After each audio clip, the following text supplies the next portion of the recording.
تاسو باندې څه چل شوی دی دغه قومونه دغه قبیلې دا خو ما صرف پیژندګلوي د خاطره ګرځولي دي چې یاره دا قوم دی دا قوم دی تاسو صرف خپله پیژندګلوي کوو دې د وجې نه فضیلت تاسو ته نه دی حاصل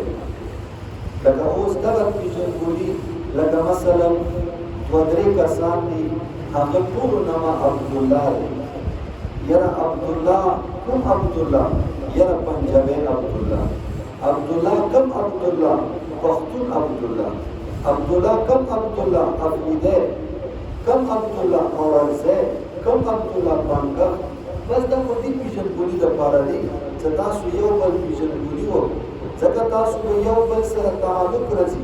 نکاحونه به راځي رشتې به راځي همدارنګې مقدمې به راځي نو تاسو به دغه پیژندګلوي څرنګه کوو نومونه خو ټولو یو شانتې وي نو دې سره به تاسو پیژندګلوي کوو چې دا د پلانکي قوم والا دی دا د پلانکي قبیلې والا دی دا د پلانکي خاندان والا دی دا صرف دې دپاره دی دې دپاره نه دی چې یاره دا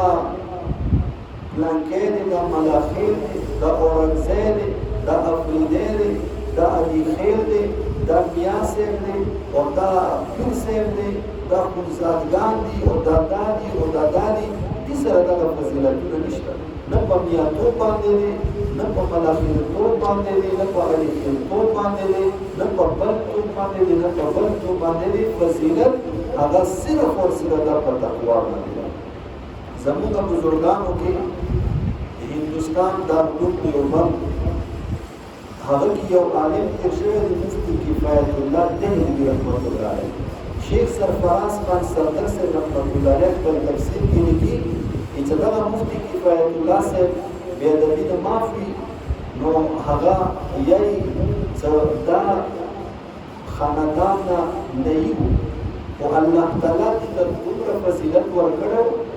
زما په خپلو سترګو باندې ډېر سیدان وکتلو چې د مفتي کفایت الله صاحب والا هغه پاڼې هغه نانې اوچتولې همدارنګه یو بل عالم تېر شوی دی ما نامه یې ذهن نه ووته هغه خاندان نه موچي و نو چې هغه ته الله تعالی د دواړه د شیخ الهند رحمت الله علیه شاګردانو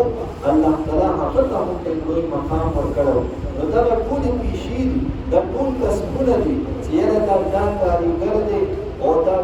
پیشې والا دی دا دې پیشې والا دی دا دې پیشې والا دی دې سره څه فضیلت نشته نه دې سره یو سړی کمیږي او نه ورسره یو سړی اوچتېږي دا صرف پیژندګلوي لپاره دي او دا کسبونه دي دا خدمتونه دي دا د اجر او ثواب والا باعث دي چې دا د خلکو لکه اوس کوم یو کسب هم سړی کوي د کاپور تجارت کوي همدارنګه یو سړی دی هغه مستري دی همدارنګه یو سړی دی هغه ګیلګار دی همدارنګه یو سړی دی هغه ویښته جوړوي همدارنګه یو سړی دی هغه پخول کوي همدارنګه یو سړی دی هغه